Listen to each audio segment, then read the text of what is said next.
أعوذ بالله من الشيطان الرجيم بسم الله الرحمن الرحيم إنا بلوناهم كما بلونا أصحاب الجنة إذ أقسموا ليسرمنها مصبحين ولا يستثنون فطاف عليها طائف من ربك وهم نائمون فأصبحت كالصريم فتنادوا مصبحين أن اغدوا على حرثكم إن كنتم صارمين فانطلقوا وهم يتخافتون ألا يدخلنها اليوم عليكم مسكين وغدوا على حرد قادرين فلما رأوها قالوا إنا لضالون بل نحن محرومون قال أوسطهم ألم أقل لكم لولا تسبحون قالوا سبحان ربنا إنا كنا ظالمين فأقبل بعضهم على بعض يتلاومون قالوا يا ويلنا إنا كنا طاغين عسى ربنا أن يبدلنا خيرا منها إنا إلى ربنا راغبون كذلك العذاب ولعذاب الآخرة أكبر لو كانوا يعلمون صدق الله العظيم. گزشتہ آیات میں مشرکین کی کافروں کی مذمت بیان کی، خصوصاً جو آپ صلی اللہ علیہ وسلم کی بے ادبی اور گستاخی کرتے تھے. اللہ تعالیٰ نے فرمایا ان کا کہا نہ ماننا، یہ جھوٹی قسمیں کھانے والے ہیں، ذلیل ہیں، یہ پاپی ہیں، تانا دینے والے ہیں اور چغلیاں کرنے والے، نیکی سے روکنے والے، حد سے بڑھنے والے، گناہگار. ان سارے گناہوں کے بعد یہ حرامی بھی ہیں، ایک بے نسلے ہیں. اور ان کو تکبر کس چیز کا ہے، گھمنڈ اور غرور کس چیز کا ہے کہ ان کے پاس مال ہے، ان کے پاس اولاد ہیں. یہ ولید بن مغیرہ جو ہے خصوصاً ان کا مصداق ہے، وہ اپنے آپ کو کہتا تھا میرے 10 بیٹے ہیں اور میرا بڑا مال ہے. اللہ تعالیٰ نے ان کو مشرکین کو مثال دے کے یہاں سمجھایا ہے کہ دیکھو تم مال پر گھمنڈ کرتے ہو تو تم سے پہلے لوگ بھی بڑے بڑے مالدار تھے، ان کا کیا حشر ہوا. اور پھر یہ سوال پیدا ہوتا ہے کہ ایسے لوگ جو گستاخ ہیں، مشرک ہیں، کافر ہیں، نافرمان ہیں، شاطر ہیں، ان کو اللہ تعالیٰ مال و دولت کیوں دیتا ہے؟ ان کو تو روکنا چاہیے، ان سے تو مال و دولت. اس کے کئی جواب ہیں، یہاں ایک جواب دیا گیا ہے. اللہ تعالیٰ نے اس سوال کا جواب دیا، انا بلوناہم، بے شک ہم ان کو آزماتے ہیں، مال دے کر، اولاد دے کر، دنیا کی نعمتیں دے کر ہم آزماتے ہیں. کما بلونا اصحاب الجنہ، جیسا کہ ہم نے آزمایا باغ والوں کو. جنت جو ہے وہ بہشت کو بھی کہتے ہیں، جو قیامت کے بعد جو ہے ایمان والوں کو ملے گی. اور جنت عام باغ کو بھی کہتے ہیں، تو یہاں عام باغ مراد ہیں. تو باغ والوں کو آزمایا. یہ باغ کہاں پر تھا، اس کے بارے میں مفسرین کی مختلف آراء ہیں. بعض کہتے ہیں یہ حبشہ میں تھا، بعض کہتے ہیں یہ یمن کے شہر صنعاء کے کچھ میل کے فاصلے پر وادی زروان میں تھا. تو اس باغ کا مالک نیک آدمی تھا. اس کی عادت تھی کہ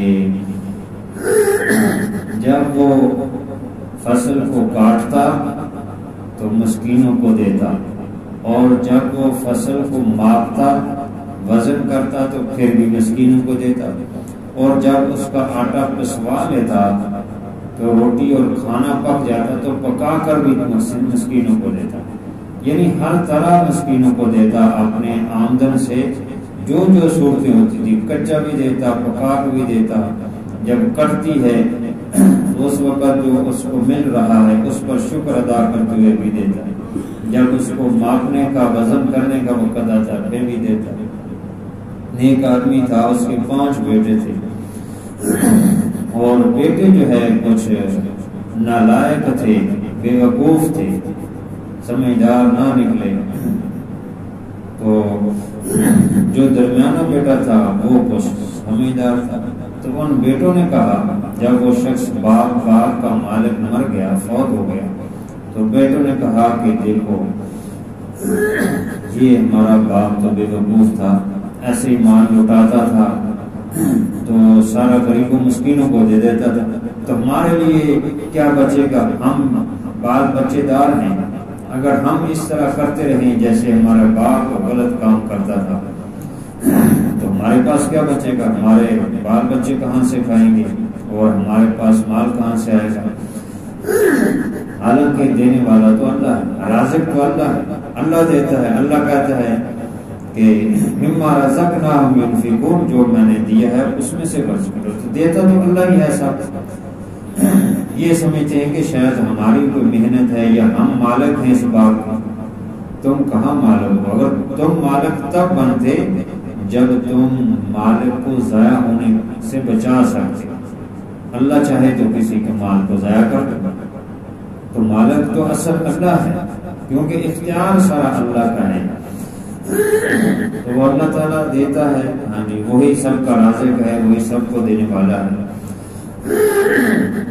تو ان کو یہ غلط فہمی ہوئی اور اس طرح انہوں نے جو ہے یہ ٹھان لی کہ قسم کھا لی کہ ہم مسکینوں کو نہیں دیں گے، جو بھی آئے گا اس کو نہیں دیں گے۔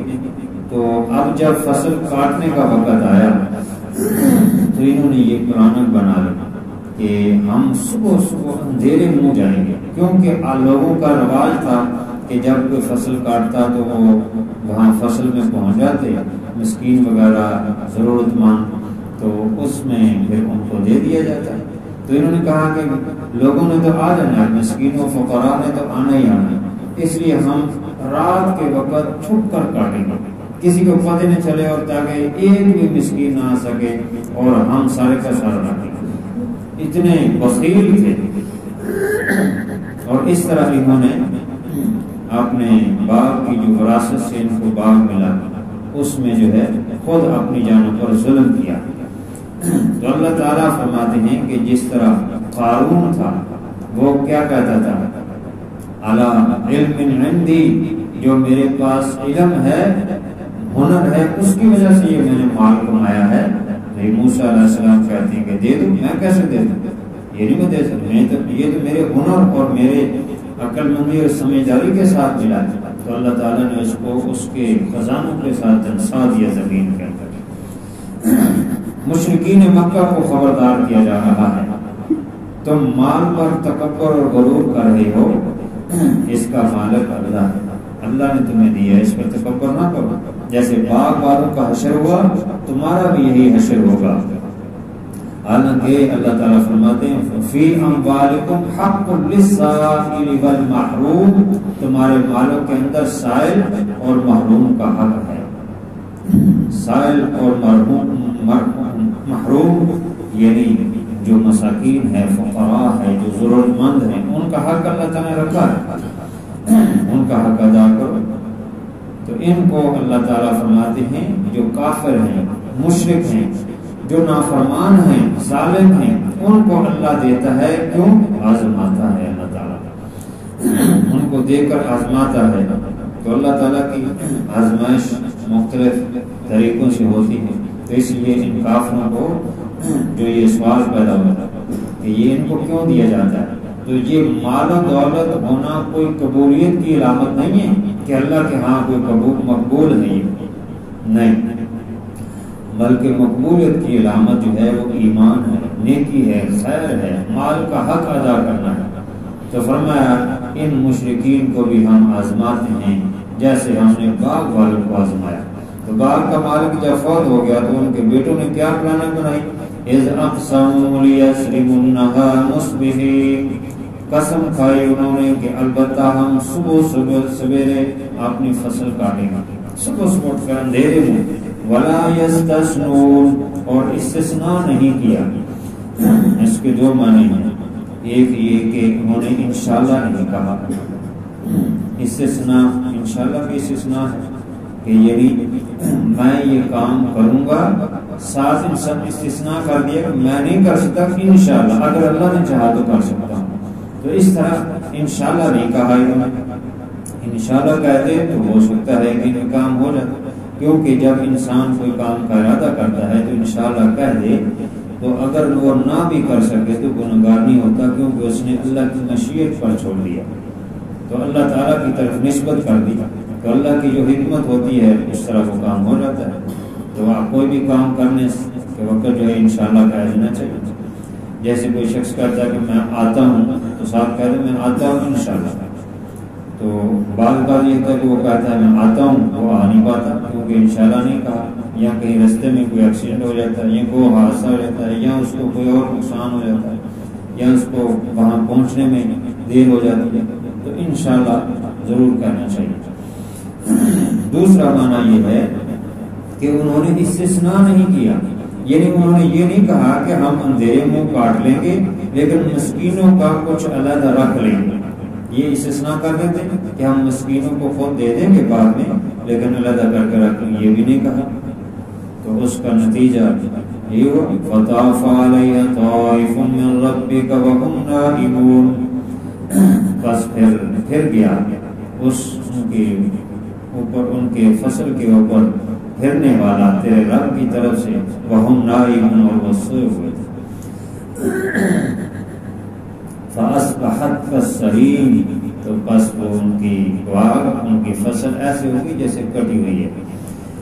یوں ہوا کہ رات کے وقت بھی انہوں نے یہ پلان بنائی تھی کہ صبح صبح جائیں گے، چنانچہ جب جو ہے رات کا وقت ہوا تو ایک تو یہ ہے کہ جو چور ڈاکو آئے اور انہوں نے سارے ہی فصل جو ہے کاٹ لی راتوں رات، اور کاٹ کے جو ہے وہ لے گئے اور باقی کچھ ضائع کر دی، کچھ نہ رہا۔ دوسرا یہ ہے کہ اللہ تعالیٰ کی طرف سے آسمانی آفت آئی اور اس آفت نے ان کے سارے باغ کو ضائع کر دیا، ختم ہو گئے، کچھ نہ بچا۔ تو یہاں یہ فرمایا فَأَصْبَحَتْ كَالصَّرِيمِ، وہ ان کا باغ ہو گیا جیسے کٹا ہوا ہے، اجڑا ہوا ہوتا، بالکل ختم ہوا۔ فَتَنَادَوْا مُصْبِحِينَ، صبح ہوئی جب تو وہ ایک دوسرے کو پکارنے لگے، اٹھو بھی چلے ہیں، رات کو پلاننگ بنائی تھی کہ صبح صبح جانا ہے تو چلو اٹھو چلیں، اَنِغْدُوا عَلَىٰ حَرْثِكُمْ إِن كُنتُمْ صَارِمِينَ، اگر تم کاٹنا چاہتے ہو تو صبح صبح چلو، عَلَىٰ حَرْثِكُمْ، اپنی کھیتی پر، اَنِغْدُوا إِن كُنتُمْ صَارِمِينَ، اگر تم کاٹنا چاہتے ہو تو چلو پھر۔ تو درمیانے بھائی نے کہا تھا کہ دیکھو مناسب نہیں ہے، یہ مسکینوں کا جو منزلہ بھائی تھا اس نے کہا پانچوں میں سے مسکینوں کا حق دینا چاہیے، انہوں نے باقیوں نے ڈانٹ ڈوٹ کے جو ہے اس کو خاموش کرا دی۔ جب اکثریت جس طرف ہوتی ہے تو ایک آدھ کو خاموش، مجبوراً خاموش اختیار کرنے کو۔ فَانْطَلَقُوا وَهُمْ يَتَخَافَتُونَ، بس وہ چل پڑے، صبح صبح اٹھ کے اندھیرے منہ آدھی رات چل پڑے، وَهُمْ يَتَخَافَتُونَ، اور وہ چپ کے چل رہے تھے، کہیں کسی مسکین کو نہ پتہ چل جائے۔ آہستہ چلو، اللہ يَدْخُلَنَّهَا الْيَوْمَ عَلَيْكُمْ مِسْكِينٌ، تاکہ نہ داخل ہو تمہارے باغ میں آج کے دن کوئی بھی مسکین، کوئی فقیر نہ آ جائے کہیں، اس لیے بہت خاموشی کے ساتھ چلو۔ وَغَدَوْا عَلَىٰ حَرْدٍ قَادِرِينَ، تو صبح سویرے جو ہے عَلَىٰ حَرْدٍ، تیزی کے ساتھ چلو، قادرین، کہ تم اپنی کھیتی پر قادر ہو جاؤ۔ صبح صبح پہنچو وہاں پر، تیزی کے ساتھ جو ہے وہ چلو۔ تو اس طرح وہ پہنچے وہاں، فَلَمَّا رَأَوْهَا قَالُوا إِنَّا لَضَالُّونَ، بس جب وہاں انہوں نے دیکھا اپنے باغ کو، کہنے لگے ہم بھول گئے ہیں راستہ، یہ باغ تو ہمارا نہیں ہے۔ تھوڑا سر کو جھٹکا اور پھر دیکھا ادھر ادھر سارے گمگما کے، تو پھر کہنے لگے نہیں، باغ تو راستہ تو ہمارا ہی ہے، جگہ تو وہی ہے۔ اس طرح ایک دوسرے کہنے لگے کہیں بھول تو نہیں گئے، کیا ہو گیا؟ بل نحن محرومون، درمیانے نے کہا نہیں بلکہ ہم محروم ہو گئے، یہ جو تم نے حرکت کی ہے کہ ہم مسکینوں کو نہیں دیں گے، اللہ تعالیٰ کا عذاب آیا ہے اور اللہ تعالیٰ نے سارا ہمارا باغ ضائع کر دیا۔ قال اوسطهم، کہا ان کے درمیانے نے، جو بیچ والا تھا وہ ذرا کچھ بہتر تھا، تھوڑے سمجھ رکھتا تھا، اس نے کہا کہ دیکھو اب اصل اس کا حق یہ بنتا ہے، الم قل لکم لولا تسبحون، کیا میں نے نہیں کہا تھا تم کو کہ تم کیوں نہیں تسبیح کرتے؟ اللہ تعالیٰ کی تسبیح کرو اور اللہ تعالیٰ کا جو حق ہے وہ اس کا ادا کرو۔ میں نے تمہیں کہا تھا، اب یہ آفت آئی ہے اور ہم سب کے سب محروم ہوں گے۔ لہذا اب اس کی سورہ یہ ہے کہ قالوا سبحان ربنا انا كنا ظالمین، شرمندگی ہو گئی ان کو، ندامت ہو گئی کہ ہم نے غلطی کی ہے، کہنے لگے پاک ہے ہمارا پروردگار، بے شک ہم ہی ظالم ہیں۔ کیونکہ جو حق ہے وہ اس کا حق ادا کرنا یہ لازم ہے، اگر حق ادا نہیں کریں گے جو مال کا حق ہے تو یہ ظلم ہوگا۔ کسی کا بھی حق جو ہے وہ ادا نہیں کرنا وہی ظلم ہے۔ ظلم کی تعریف یہی ہے کہ جس چیز کو جہاں پہ ادا کرنے یا کرنے کا حکم ہے وہاں سے اس کے مقام سے اس کو ہٹا دینا، تو مال کا جو حق ہے وہ ادا کرنا یہی انصاف اور عدل ہے۔ فَأَقْبَلَ بَعْضُهُمْ عَلَىٰ بَعْضٍ يَتَلَاوَمُونَ، بس وہ ایک دوسرے کی طرف ملامت کرتے ہوئے متوجہ ہوئے، ایک دوسرے کو کہنے لگے، ملامت کرنے لگے کہ یہ کیا کر بیٹھے ہم۔ قالوا یا ویلنا انا كنا طاغین، کہنے لگے ہائے افسوس، ہائے ہلاکت، بے شک ہم ہی حد سے بڑھنے والے ہیں، ہم نے ایسے غلط کام کیے جس کے نتیجے میں چنانچہ انہوں نے پھر اللہ تعالیٰ کی طرف رجوع کیا اور اللہ تعالیٰ سے توبہ کی، تو اللہ تبارک و تعالیٰ نے ان کو پھر اچھا اس سے باغ دے دیا۔ اس کی جب انسان توبہ کر لیتا ہے تو اللہ معاف کر لیتا ہے۔ اللہ تعالیٰ بندوں کی طرح تو نہیں ہے کہ بندہ معافی مانگتا رہے، بندہ کہ نہیں میں نے معاف کر دیا۔ اللہ تعالیٰ تو فوراً معاف کر دیتا ہے، وہ رحمان و رحیم کریم ذات ہے۔ وہ تو کہتا ہے مجھ سے معافی مانگو، میں دینے کے لیے تیار ہوں، تو گناہ کر کے بھی معافی مانگے اللہ معاف فرما دیتا ہے۔ تو انہوں نے جو غلطی کی اس پر معافی مانگی، ندامت کی، توبہ کی، اللہ کے سامنے گڑ گڑائے کہ یا اللہ ہم ایسا نہیں کریں گے، تو اللہ تبارک و تعالیٰ نے ان کو نعمت دی اور اس سے بہتر باغ دے دیا۔ اس کی صورت یہ ہوئی کہ جب ملک کے بادشاہ کو پتہ چلا کہ ان پر آفت آئی ہے، تو ان کا باغ ختم ہو گیا ہے، تو ان کو اچھا باغ اور غلہ اور ان کے لیے جو ہے اور چیزیں دے دی جو ان کے لیے اور زیادہ بہتر ہو۔ تو اس کے متعلق فرمایا عسیٰ ربنا ان یبدلنا خیرا منہا، قریب ہے کہ ہمارا رب ہمیں اس سے بہتر باغ دے دے۔ اللہ تعالیٰ دے دے، انا الی ربنا راغبون، بے شک ہم اپنے رب کی طرف رغبت کرنے والے ہیں، رجوع کرنے والے ہیں، اللہ کی طرف توبہ کرنے والے ہیں۔ تو جب توبہ کی تو اس طرح، تو اللہ تعالیٰ نے یہاں مشرکین مکہ کو مخاطب کیا ہے جو آپ صلی اللہ علیہ وسلم کو تنگ کرتے تھے، تکلیف دیتے تھے کہ دیکھو اس طرح باغ والوں کی مثال بیان کر کے تمہیں خبردار کیا جا رہا ہے، حضور علیہ السلام کو تنگ کرو گے اپنے مال پر غرور اور تکبر کرتے ہوئے یا اپنی اولاد پر، تو اللہ کی پکڑ آئے گی۔ کذالک العذاب، اسی طرح ہمارا عذاب آتا ہے دنیا کے اندر۔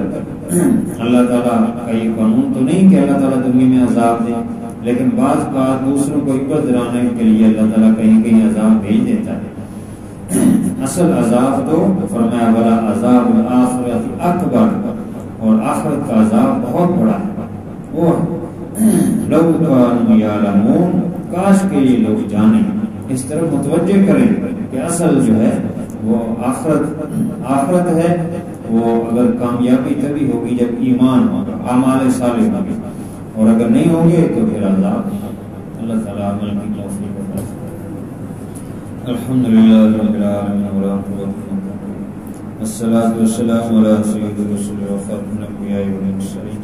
ربنا آتنا فی الدنیا حسنۃ وفی الآخرۃ حسنۃ وقنا عذاب النار۔ لا الہ الا انت سبحانک انی کنت من الظالمین۔ یا اللہ اپنے سے ہمارے عازم قبول فرما، کبھی رہ گیا اپنے فضل سے معاف فرما، قرآن و حدیث کی صحیح سمجھ عطا فرما، عمل کی توفیق عطا فرما، بیماروں کو شفا عطا فرما، خاتمہ بالخیر فرما۔